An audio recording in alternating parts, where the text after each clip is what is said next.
Hey everyone, good morning. Welcome to the Daily Drop-In Morning Show where the Teach Better team is live every single morning, Monday through Friday, just to kind of get your day started. Friends, I have been absent from the show for about 2 weeks, so I am so thrilled to be back. We are also kind of kicking off our week after Memorial Day, celebrating the last week of the show before summer break, if you can believe it. We're going to take a little bit of a summer break here in June and July, but we do hope to be back in August. If you want to have us back and make sure that the Daily Drop-In is still a part of your morning every single day as you head back to school next fall, feel free to share a DM with someone in the Teach Better family, just making sure that your vote is in, that this was something that we not only was able to do all school year this year, but maybe something you want to see continue for next year as well, with the incredible guests and themes and all the good things we've been able to do. I'm so excited to welcome in Jen as our guest this morning. This is going to be a killer conversation, so go fill up your coffee. We'll be right back.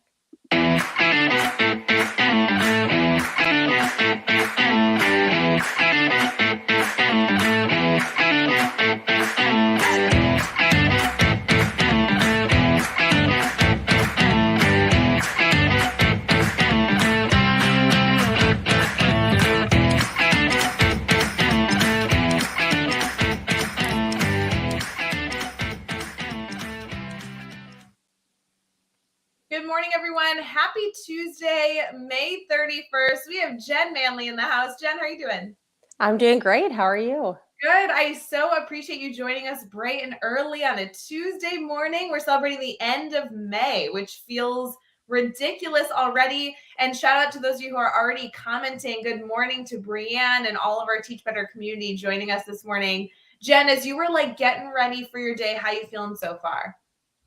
Feeling pretty good. Yeah. I mean, I think anybody after a long weekend, you feel very refreshed, and the weather is starting to feel like late spring, early summer, which I think helps all of us come out of that funk a little bit. You know, I have realized whether I don't like this, but weather completely affects my morning. It completely affects my day. And I wish that I'm trying to find that perfect balance. But when the sun is shining and it's a little warm outside, I am a happy camper.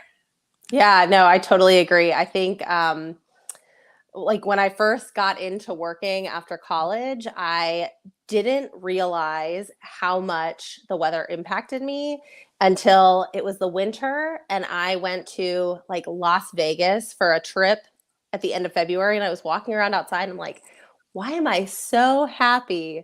Oh wait, it's sunny and warm. And at the time I was living in Virginia, and it was like, February in Virginia is like 30 degrees, 25 degrees. So yeah, weather definitely has an impact. Well, or even those days where you're looking for permission to stay cuddled in bed on a Saturday morning and it's just a little rainy outside. That is a Mm-hmm. positive weather effect as well, where I'm like, oh, it's gloomy out, so I can be lazy today. And it's giving me that permission to rest. I think that weather is something that we need to lean into, and then hopefully it doesn't control too much of our lives, but it's a good thing.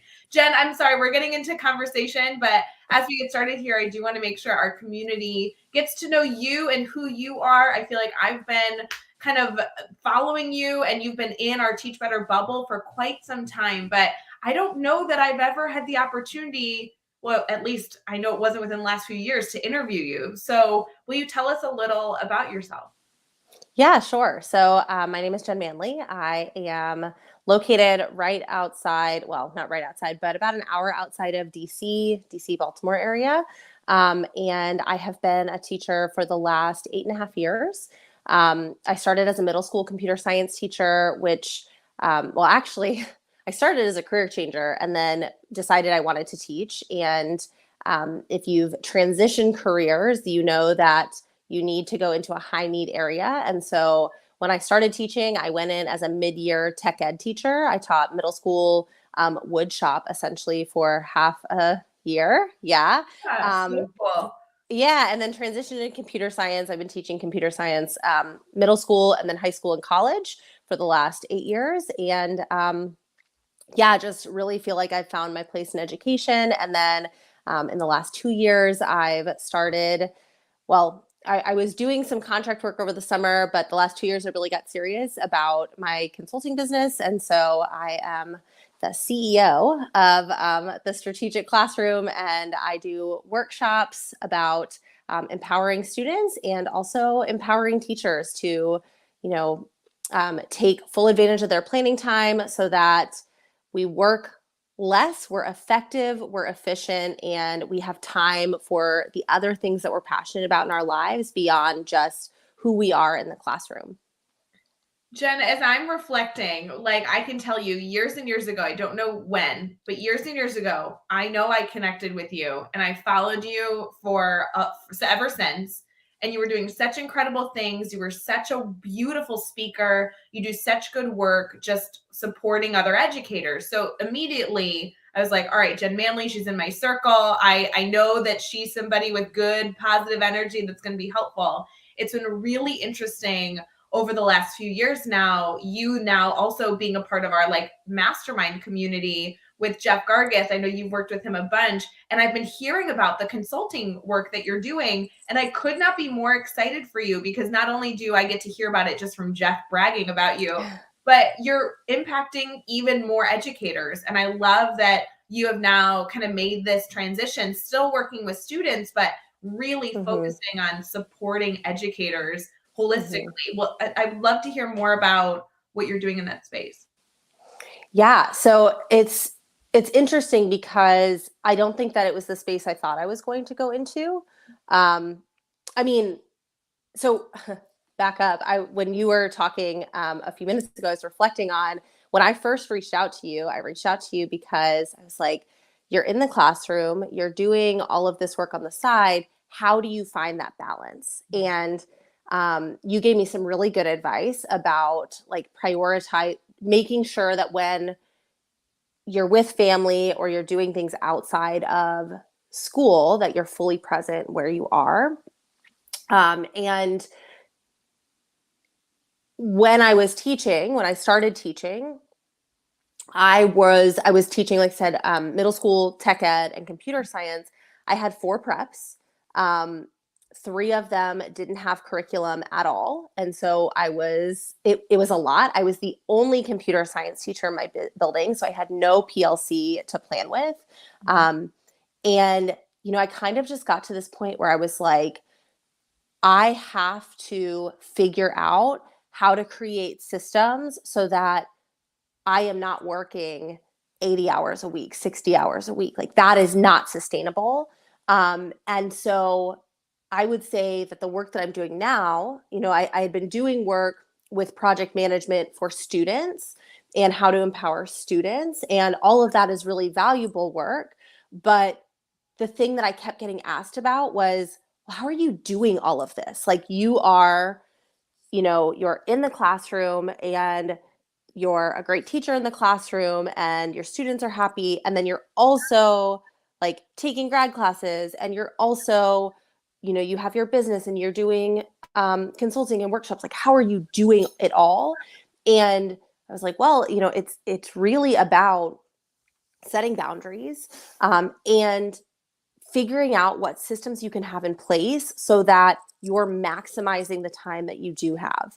And so it's just been interesting to experience it because I feel like when I started doing paid work outside of the classroom, consulting work, the work that I was doing was focused on students, but a lot of the work that I was doing with students translates to educators too. And I think now we're kind of at this like critical point where if teachers don't start saying no, it becomes very hard to stay in the profession long term. Right? And it feels bad because many teachers are empaths, many teachers, myself included, are people pleasers, and we feel like we have to say yes to things. We feel like we have to spend lots of time outside of our classroom hours working as teachers. And unfortunately, the reality is that working 60 hours a week, giving so much of yourself all of the time is not the way to stay in the profession long term if it's something that you're passionate about. And so the mindset that I had to shift, and that I think a lot of teachers have to shift, is saying no to things and working fewer hours, working more efficiently. So you're still effective, you're still meeting students' needs, but that is what's best for students, because if you're burnt out and you leave, you're not there anymore anyways. Yeah. So, yeah. Jen, I really want to get into more on this topic. I know as our community is getting started, don't forget, friends, if you're in the comments live with us, I know some of you are choosing to live on or listen on Teach Better Talk podcast after the fact. But if you're live here with us, feel free to throw your questions in the comments for Jen as we get into Brainstorm Bank. Jen, if it's all right with you, I'd love to really dig into this topic because I think educators are constantly looking for what's that new tip, what's that new strategy, what's that new mindset that maybe I'm just so close to shifting, but I need that little boost or someone to say it in a specific way to help me be more successful. And I'm excited to kind of dig into that a little bit. So I'm thrilled that you brought this up and thrilled that this is the work you do, because I know that you've been able to support so many educators finding those boundaries and finding the right times to say no and the right times to say yes, because Absolutely. those exist too. I know that you and I have spoke before we went live that you are officially speaking at the Teach Better conference in October. Is there any chance that this might come up? Yes, yeah. So I am, my session is called the 40-hour teacher work week. 3 keys to making it happen, I think, is the official title. I don't know, that might be off a little, but it is 40-hour teacher work week. And it's all about strategies that you can implement in order to leave work on time. And it's been interesting because I've been, I was talking with you earlier about this too. I've recently gotten onto TikTok at the urging of Jeff. And Jeff gave me a strategy, and it's been really actually very fun. And one of the things that we've been talking about there is, hearing from teachers who say, it's just not possible. It's just not possible for me to work 40 hours and leave. Like, it's just, all of my planning is taken by coverage. All of my planning is taken by meetings. I can't do it. And I think being able to shift that and say, okay, maybe you can't work only the 40 hours, but can you commit to working 45 hours or less? Can you commit to creating that boundary for yourself so that, hold on, my dog is seeing something crazy outside. So that you're able to leave work at work and move on to life, Well, I really appreciate that because it's giving educators the permission to say, hey friends, it's not that it has to be the perfect strategy I give you, but can you still use the pillars of what this strategy provided me to be able to set your own boundaries? Because that's all this is. We're trying to personalize for ourselves, just like we personalize for our students. Are you willing to share your TikTok tip that Jeff gave you? Because I know plenty of our community are not only going to go hunt you down and follow you on TikTok, they all should, but then also if they want to maybe take on that challenge as a good summer experiment, what's the tip? Yeah. Okay. So I'm on TikTok at my handle is strategic classroom, 2 words, but like 1 word. But there's 2 C's, which is why it's kind of confusing. And Jeff's tip was, if you're going to go onto TikTok, you have to commit to posting every day.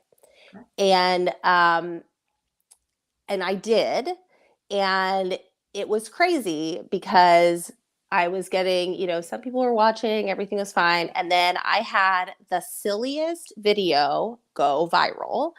And it wasn't even, it was, I talked with Jeff about this. Like, TikTok is so great because you don't have to be perfectly made up. You don't have to be perfectly edited. It doesn't have to feel like you've spent hours on it.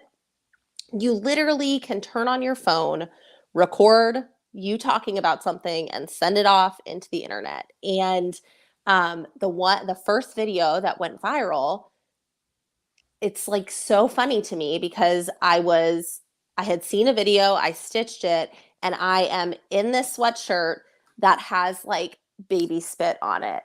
And I'm like, this would never fly on Instagram. But on TikTok, it's totally fine. And people are interested in what you have to say. So the TikTok teacher community is wonderful. If you're looking for something to do over the summer, there's lots of people that are having these in-depth, higher level conversations about education. And it's just been a really good space to grow in, I think. Love it. I love this tip. If any of you are taking on this tip, make sure to not only go follow Jen, but also make sure to let us know how it works for you. Don't just try it for 2 days. Try it for like a few weeks. Post one video a day. We'd love to see how that goes for all of you. Jen, before we transition here with our moment of gratitude and everything else, I know we want to get back into our discussion over our brainstorm bank segment. I do want to mention, with you speaking at the Teach Better conference, everyone's going to want to see you. They're going to hang out with you because they want to learn from you. I know most of you already have heard me say this 3 million times, but if you're interested in joining Jen at the Teach Better conference, you need to head over to teachbetterconference.com. You'll see all the details. It's October 14th and 15th. There is some openings still for sponsorships if that's the right fit for you, or if you're a podcaster. We have our Podcasters Row segment that's going to be a huge part of the conference. But then also just go grab your ticket, grab your teacher bestie, come join us. It's in Ohio. I know that's weird because who goes to Ohio, but we're all going to be there. We're all going to be there together. And but Akron is such a cool little city. yeah, sure. I mean, it's nothing compared to let's all go to like San Diego or something. That's a vacation. Las Vegas, that would be a vacation. But it will be such a good time. So we'd love to have you all there. Registration is still open, and it will stay open essentially until we sell out. Like our Teach Better conference for 2019 did sell out. So I just want to give you a heads up that is something that will be coming, probably not within the next week or so. So don't stress. But we'd love to have all of you join us there. Go grab your registration ticket and meet us over there in October. Jen, it was funny because when you had confirmed for me that you were speaking, you had joked that like the email got lost in your inbox. And this is like what keeps me up at night. This is the nightmares I get because we encourage educators to like share their voice, submit a proposal, and then the final decision of acceptance, like emails go out. And I'm so nervous that like people don't get them. So give me a little bit of your horror story, and then like let's do a call for action that everybody should go check their inbox. Yeah. So I I had submitted, and it was funny. I actually submitted, I think, in 2020, and then the conference was canceled. And so I had submitted, and I was on Twitter, and everybody was posting about their acceptance. I was like, oh, okay, well, that's okay, no worries. And I was like, but I should have gotten a rejection. Like, I probably would have gotten some sort of email. And so I went and I searched my inbox, and it was hiding somewhere. I don't know. It came up when I searched it, but it wasn't in my inbox. And yeah, so if you applied and you haven't gotten an email yet, search your email for Teach Better, and hopefully yours is hiding too. Yes, you all have my word. Rae Hughart is giving you her word that if you applied, if you submitted a proposal at all to the conference, you do have an email. So if you have not found it, let's make sure we get that for you, because I think that was just released like late last week, right, Jen? It was like late last week. Yeah, I think it was like Thursday, maybe Thursday or Friday. Mm-hmm. So go check.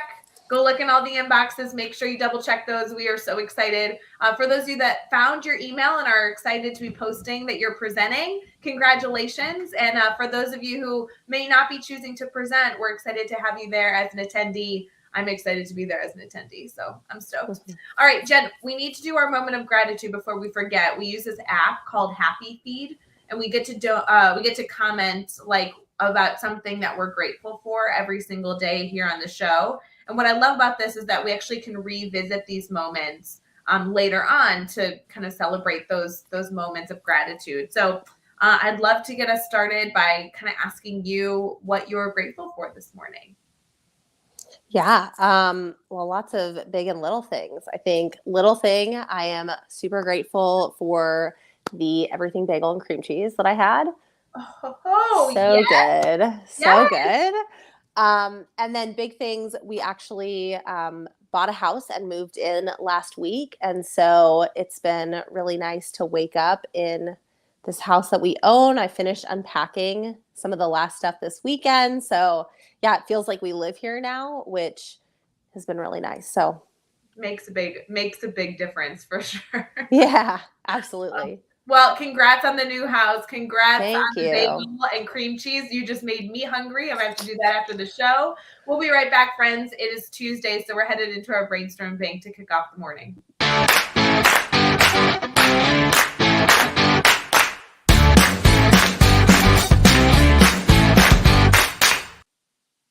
Good morning, everyone. Thank you for joining the Daily Drop-In Morning Show so far. We've already been having a great time. So if you're just checking in now, we'd love to welcome you into the morning and also tell you that when this video is over, you want to go back and go listen to the beginning. I would love to say good morning to all of you, especially in the comments. We have Brad Hughes, Mark Horner, Lori, Alex, so many wonderful friends here with us. So continue to comment, be active learners in our conversation. And thank you to those of you that have chosen to put us into your day.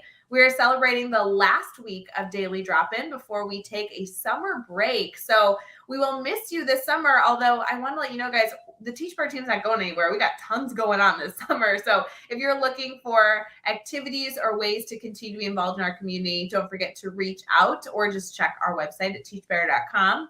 And then I do assume Daily Drop-In will make a fall appearance, but it's probably up to you how that goes. So please feel free to direct message anyone here on the team and let us know what you'd like to see the relaunch in the fall of Daily Drop-In to look like. It's been a fun experience being able to do this all year long, and we're excited to keep the energy going. Jen, we have been able to have such a great conversation so far. And in this segment, we really want to get into the weeds, right? Get into like the big topic conversation.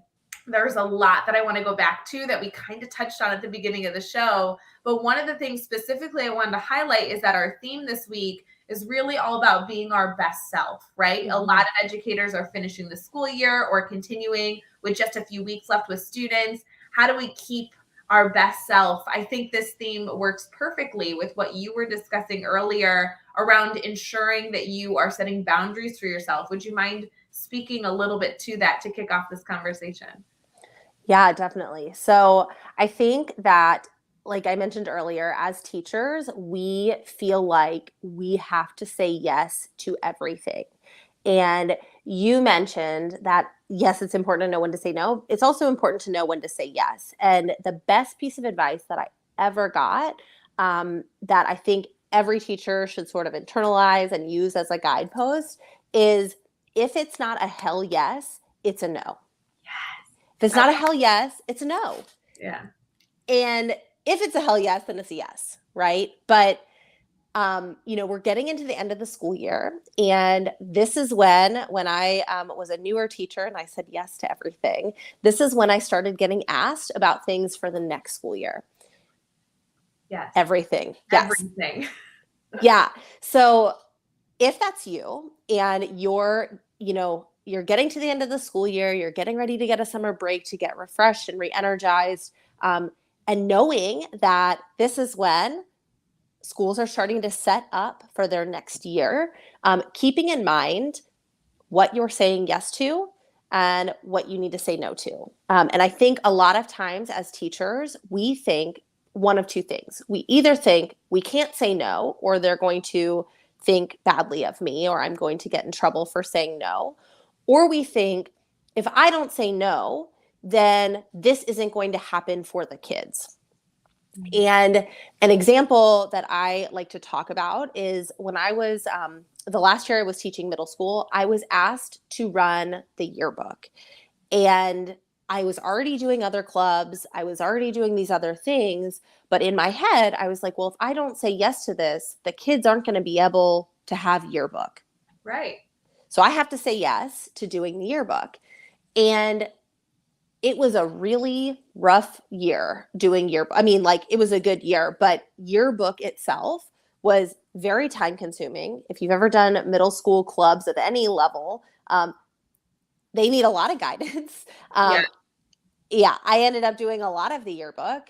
And what I realized during that time in conversations with other people and just in my own experience is, like, if I had said no, somebody else in the school could have had the opportunity to succeed in that role. And I think sometimes we get caught up in, well, I'm the only person that will do this, and that's just not the case. There are however many other teachers in your school that you saying no to an opportunity that is not for you may open it up for somebody else to say yes to something that is a hell yes for them. Mm-hmm.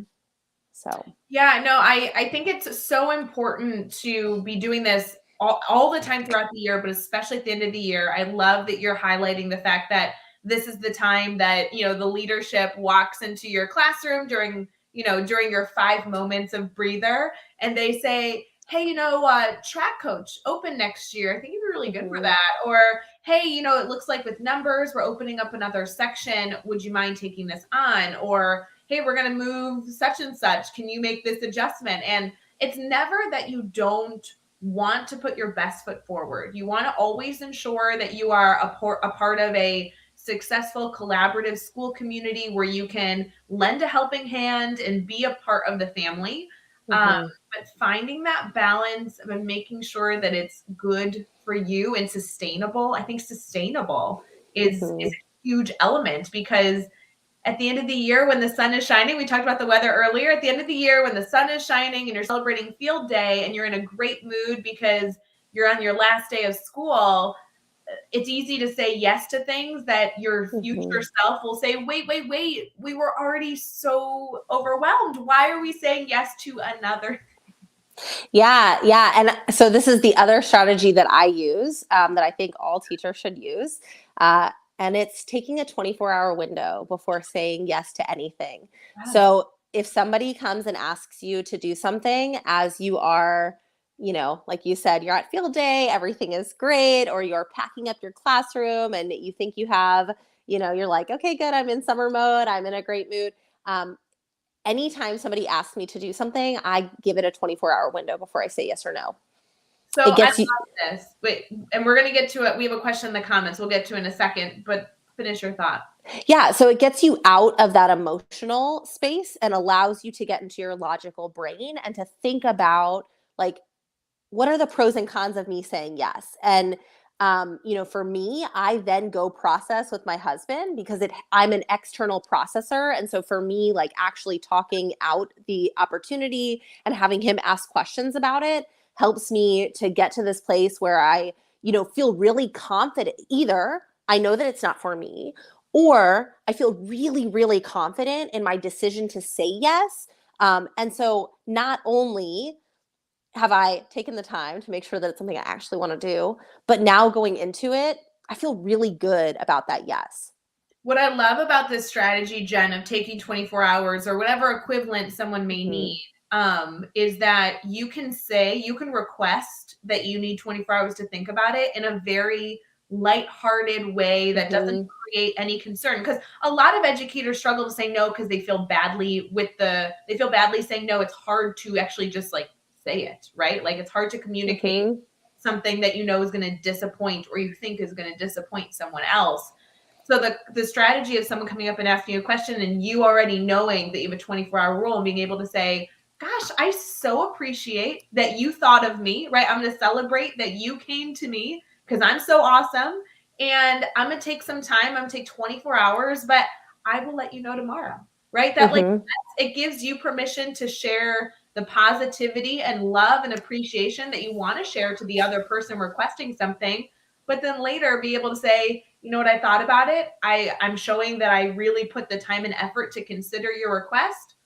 It's not going to work for me, but I like really did try. I didn't say no out of emotion. I really did think through it, which I'm sure the people you're talking to are going to really appreciate. Yeah. And I think also just, adding in, I want to make sure that whatever I commit to, I'm able to fully commit to because you deserve that. The Right. students deserve that, right? Again, we do this a lot of times in education, but centering the students, and centering that the decisions that you're making are aligned not only with what's best for you, but with what's best for kids, right? Like you saying no to something, um, like we said, like might feel like it's bad for kids, but if you saying no gives you more time to spend on the things that you're already doing to positively impact the school or to positively impact your students, then a no is not bad for kids. A no is actually good for kids in some situations, not all situations, but some. So. Jen, I'm gonna pick your brain on something that I'm still thinking through, working through, forming an opinion on, and I'm gonna butcher it because I totally am like still working through this on a personal level. There's a phrase out there or a mindset out there. I'm like I said, I'm sure it's beautiful, beautiful quote that I'm gonna butcher, but it's something along the lines of like not making rash decisions, not making big decisions when you in your life or in a situation are in a space of trauma or like deep emotional stress. Like don't don't make a big life choice when something emotionally large is going on with you, right? Is the mindset. I think a lot of educators would benefit from taking that to heart as much as possible. It's been such a challenging year, to say the least. It's like not even doing it justice. And I have seen, especially over the last few months, a lot of educators trying to make big, enormous decisions when they are still in this really, the state of trauma, essentially the state of emergency. And I want to kind of celebrate that it's okay to hold off a few days, a few months, a decision, because I think like evening yourself out is the first way to make the right step. I butchered that, but what are your thoughts on it? Yeah, so I totally agree. I think taking time and giving yourself time to get into a space where, again, like when we're talking about making decisions, we want to be, especially long-term decisions, we want to be able to get into our logical brain. So how can we, like, it might be time. This sounds really silly, but I read something about like doing math problems or like Sudoku or Ooh, crosswords to yes. get yourself into that logical space can help you to like detach a little bit from the emotional nature of some of these decisions. I also think that that's really hard for teachers because everything we do has emotion tied to it. Always. And then I think the other thing that has been really helpful for me, so I mentioned I was a career changer. And when I was deciding to become a teacher, I was working with a career coach. And one of the things that she told me that has always resonated with me is, no decision is final. And even if you make a decision that you decide later was not the right decision, right? Maybe you did make a decision from a place of emotion, and now you're in a position that when you're removed from that emotion or from that trauma, you now are like, no, that wasn't really what I wanted to do. Um, we have the choice always to make a different decision, and sometimes I think we get caught up in this idea of finality, and you always have the choice to leave, right? Like I think that that's something that took a long time for me to wrap my head around, but I have that conversation with students a lot because, like I said, I teach high school, and high schoolers, deciding where to go to college feels very big, and it is very big. But, I like to tell them, like, well, you've got several great options, and if you choose one and you're not happy, you can always apply to transfer. You can always change your situation. It's not final. And I love that how you phrase that. It's not if you choose one and then you're not happy. It's not if you choose the wrong one, right? Because Right. it's not that it's wrong or right. I love this concept of, a sense of final is scary. It puts more pressure on the situation. But if you choose an option that you're not happy with, then you change again and you find something that you're happier with. I think absolutely that is a huge stressor that I know I carry. A lot of educators that I get to work with carry that. Well, what if, Jen, what if I choose the wrong decision? It's the mindset of then you will make a different choice. I don't know, you'll be fine, we'll figure it out. Mhm. Yeah. That's funny. Alex has a comment here about what we were discussing earlier. I'd love to get your thoughts on this. Alex says, how do you balance one person's belief that you'll be able to grow and flourish with your lack of excitement about it? So I think this was about when we were discussing earlier, kind of like making a decision for next year or whatever. Mhm. How do you balance this? Yeah. So I think in those conversations, it's important to acknowledge that you see that, right? Thank you. So let's give an example, right? You've been asked to teach a new class that is going to be an extra prep for you, right? Right. So there's a new course opportunity. They think you'd be a great fit for it, and you're concerned because now instead of teaching, you know, 2 preps, you have 3 preps or something like that.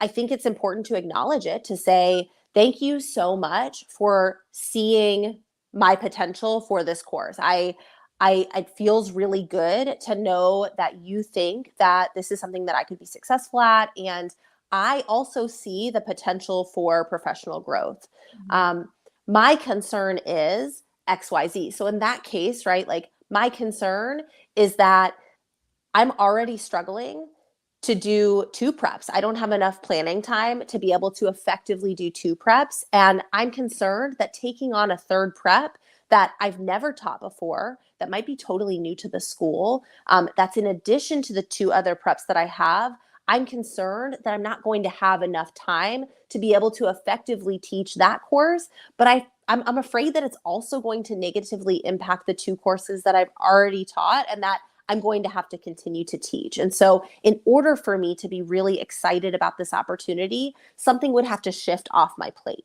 So, it's acknowledging it, but also acknowledging like, this is your concerns are valid. And here's where my concerns are coming from. And I just, we can make this work, but something is going to have to give. I cannot just add this to my plate and feel good about what that's going to do for students. So Jen, everybody is gonna keep like rewinding and listening to that segment over and over and over because you said that so well. You were calm, you shared appreciation and excitement, you acknowledged the positives and then brought up concerns. You're sharing that those concerns are valid. I think that is something that we can all use not only in school life but in just daily life.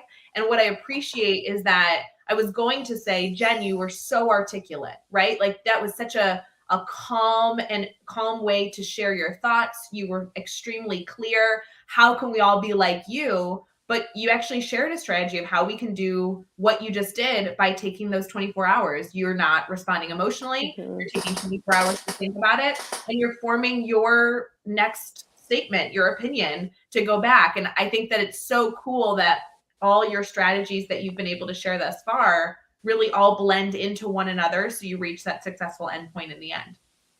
Yeah. So good. Yeah, I think what you just hit on, I mean, like I practice a lot, right? So first of all, I've had to say no a lot. And I've had to learn how to say no. It took getting burnt out and feeling drained all the time to get to that point where I realized, oh, wait a minute, like I have to start saying no. I can't say yes to everything. I have to start saying no. And um I'm a crier. So when I get into this place of stress, my emotional response, if I haven't like practiced, is to cry. Mhm. And I was pulled aside by, I was working in a group with mostly men, and one other female colleague. And I got to that place of stress and I cried. And it was like uncontrollable. And she pulled me aside and she was like, when you cry in situations that like weren't crying, um, it immediately makes people handle you with kid gloves. And I was like, ooh, I've never thought about it like that. But what do I need to do to avoid crying in situations where I don't want to be crying? It's not that I don't want to show emotion, but I don't like getting to that place of crying when I'm like really frustrated.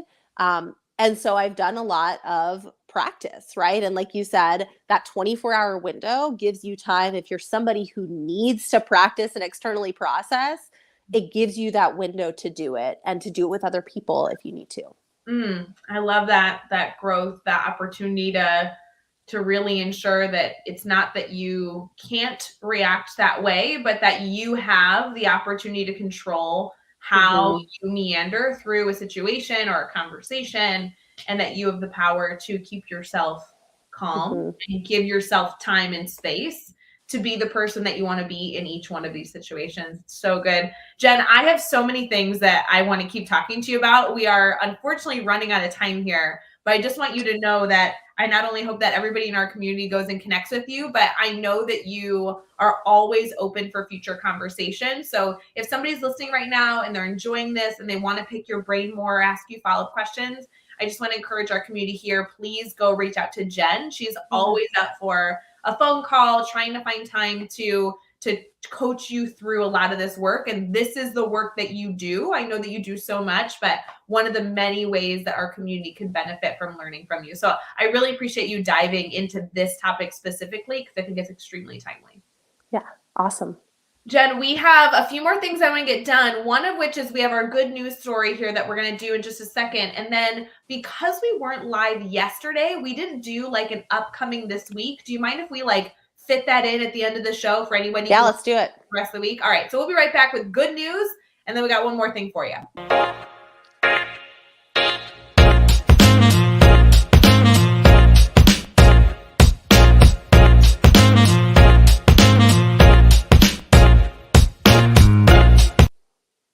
All right, friends, we are still here on Daily Drop-In, streaming on Facebook, YouTube, Twitter, Twitch, and LinkedIn. This has been such a good conversation. Jen, I still have so many more questions for you. I'm going to ask you after we get off this live chat because we have talked about so many things that I know are really going to benefit educators. Really quick here, though, we are going to highlight some good news stories, some holidays, and then get into what's upcoming this week before we say goodbye. And I'll go follow Jen on all the social medias, including TikTok. So Jen, first and foremost, we love to celebrate holidays. And today I have some weird holidays for you. I'd love to get your thoughts on if you'll be choosing to celebrate these or not. Are you ready? I'm ready. First and foremost, it's National Macaroon Day. Who doesn't love a good coconut macaroon? Are you a macaroon person? Oh, the coconut one? Okay, so there's like the macaroons and the macaroons that are cookies. You're talking about the coconut ones. No, I will not be celebrating. It's a soft and little chewy, more like a cake than a cookie. Yeah, those are like the coconut ones. No, thank you. Yeah. No. I have to say, macaroons are really common dessert during a Jewish holiday, Passover, because there's like certain things you can't eat. And every time I'm like, I'm gonna like this. They look great. I don't know. It's not my thing. Yeah, I'm not a macaroon lover, but oh well. Maybe someday we'll all enjoy delicious macaroon together. The next one is National Save Your Hearing Day, which is really interesting. So check out your hearing and don't listen to your music too loud. Yeah, important. It is National Smile Day as well, which I always think is a good holiday to celebrate. Every day, right? Every day is a good smile. This good news story will definitely, hopefully, well, I'm going to say hopefully, it definitely for me, add a little smile to your day, whether you're choosing to just give this good news story to yourself as a gift to boost you up, or maybe this will be fun to bring into the classroom. Jen, I want to know if you would ever present this good news story to your students. The headline is that there is a 22-year-old little dog named Pebbles who was just crowned the oldest dog currently living. Pebbles is a toy fox terrier, and he has incredible owners that live in South Carolina, and he officially just won the Guinness World Record for being the oldest dog currently living. Pebbles is cute, white, and a little cool dog. So I want to celebrate Pebbles and that cool award. That's pretty awesome. I'm excited for Pebbles too. Yeah. It's always good to share a good like dog feel good story with the students and get everybody's ideas. But 22 years old is an old dog.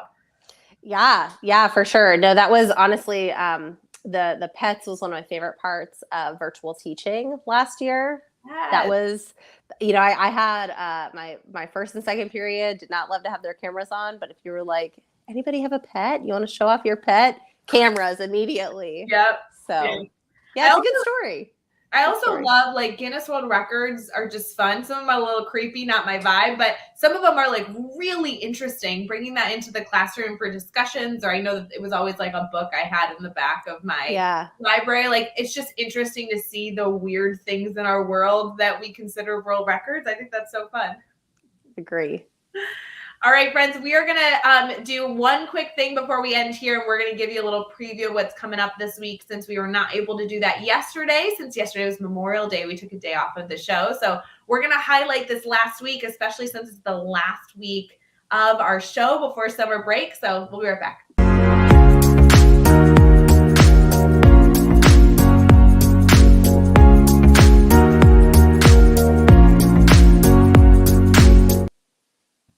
All right, Jen, it's been really fun to interview you today on the show, and we have a few more guests joining us throughout the week. I'm not sure if you're familiar with these faces, but if they're new faces to our community, we'll be able to learn from them, which is always a blessing, be able to add new friends and family to our PLN. So tomorrow we have Melanie Meehan joining us. Melanie will be a new face to our Teach Better community, so it'll be fun to learn about what she's doing in education and how she's impacting students and educators. On Thursday, we have Brianna Henderson joining us. She is a member of our Teach Better community that I know I've been familiar with for a really, really long time, but I'm not sure she's ever been on Daily Drop-In. So that will be another great conversation. And then, Jen, I'm not sure how much interaction you've had with Brad Hughes, but Brad Hughes will be joining us on the show on Friday. It'll be our last show that we'll do before summer break. And Brad is always like such a joy to talk shop with on a live video. Cool. It'll be Yeah, really I'm fun. excited. I'm excited for the rest of the week. For those of you who are a part of our email list, you obviously get those weekly emails about who's on Daily Drop-In every single week, but it's always fun to highlight it here live with all of you. And Jen, before we go, I do want to make sure our community knows how they can stay connected to you, how they can even bring you into their school building if they're interested in doing professional development and everything in between. Would you mind sharing that for us? Yeah, so you can find me on jennifermanly.com. That's where you go for any sort of workshops or connecting in that way. And then I am on Twitter at Jennifer_Manly and on TikTok at Strategic Classroom. So definitely would love to chat with you and connect in those ways. And we know that there's a video on TikTok every day, so we can learn from you every day. Yeah. I love it. I know. Jeff gave me the good advice. So good. Friends, it was wonderful to be back. Thank you for all of you that choose to join in to our daily drop-in, whether it be live with us or even after the fact, if you listen on the Teach Better Talk podcast. We are thrilled to be able to have a wonderful week of conversations with you. And then don't forget, we are still around all summer long through 100 different mediums to be able to highlight work being done and for us to be learners whenever we're ready to do so. I hope you have a wonderful, wonderful Tuesday, closing out May all together. And Jen, thanks again for being live. Always good to chat with you. Of course. See ya.